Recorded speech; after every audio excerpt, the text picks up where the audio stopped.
Hi, my name is Federica. I'm the co-founder of Etica, and today I welcome you to our second CSR talk. And today we're going to speak about new social risks that have arisen through COVID in the supply chains. And we were speaking with Veronica that we think we need to dedicate an episode on that, because indeed, when we talk about social auditing and social compliance, COVID has indeed changed some things. And today we want to talk about especially how it has affected wages.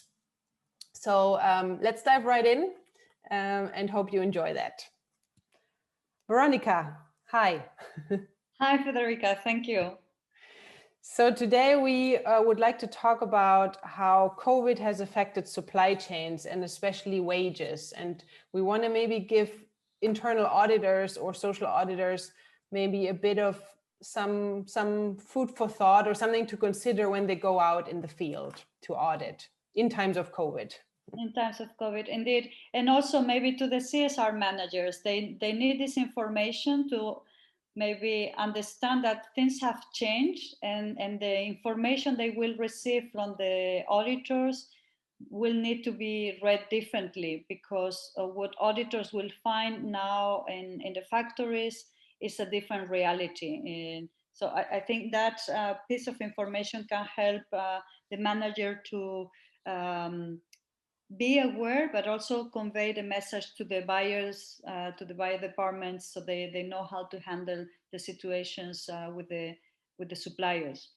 Yeah, definitely. And so one thing that we would like to discuss is the checking for wages. So checking wages in factories is often done on the living wage formula, which is always based on two adult earners of a family. And in COVID times, we know that many people have lost their jobs. We have very high numbers of unemployment in Bangladesh, in India, in other countries.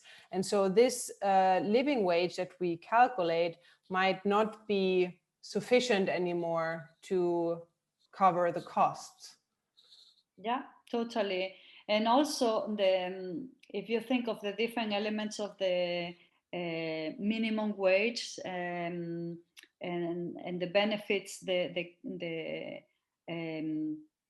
workers may have in the past, this is also something to pay attention, because what we will be seeing after COVID or after the lockdowns is a higher risk of evasion and informality from, let's say, part-time workers, of piece rate workers that were already, or even seasonal workers were already in risk.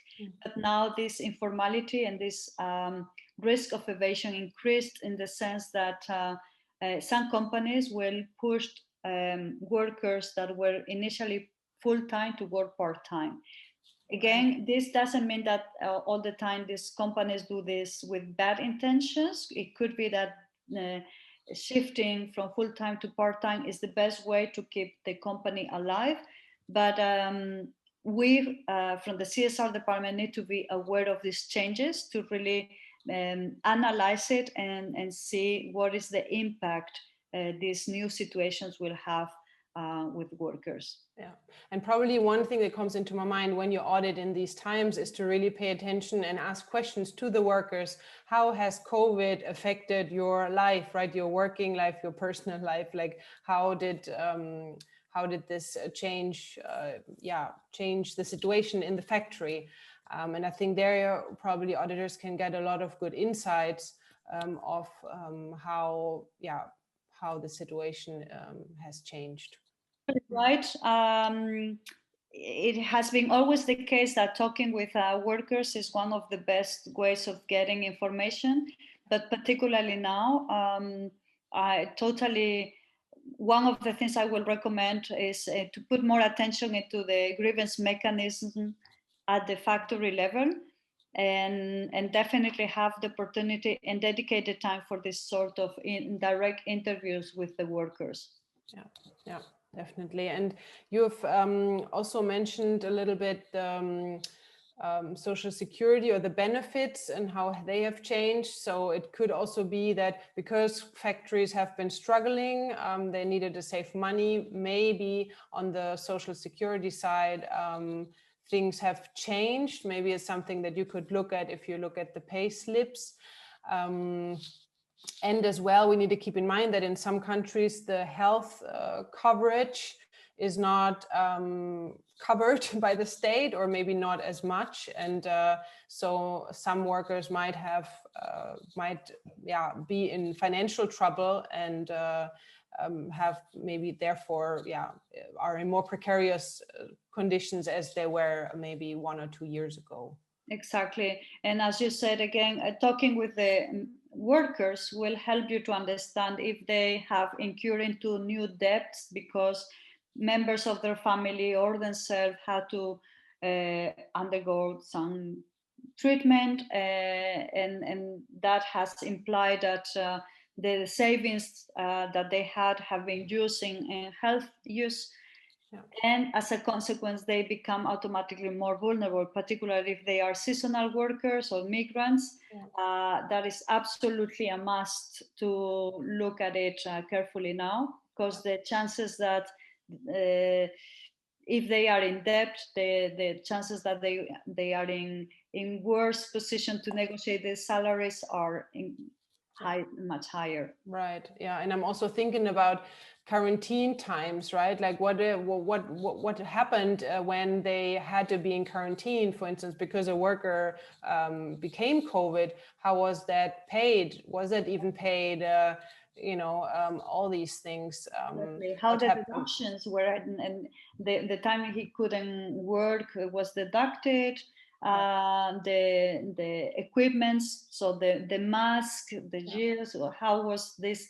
Did the worker need to pay for its own protection? How did it work during COVID? Exactly. And because in most cases, we haven't been able to conduct audits during this time, it's now that we will find out what happened during 2020. Yeah, exactly. And maybe one thing to close up is also to be aware of all of this and to have some understanding also for the difficult situation that the suppliers are in. And maybe in this time, it's also really a good time to strengthen the relationship, to work closer with the supplier, and to offer support and be kind of a good business partner. Great. So I think we have touched on some points. Basically, what we would like to leave the watcher with today is have this awareness for things that have changed. When you go in the factory, pay particular attention to these things when you look at pay slips, when you speak to workers, and stay on the side of your supplier. Try to get through that together, because that's a good way of doing it. Exactly. Thanks for watching, and we'll see you on the next CSR talk. Bye, Veronica. Bye, Federica.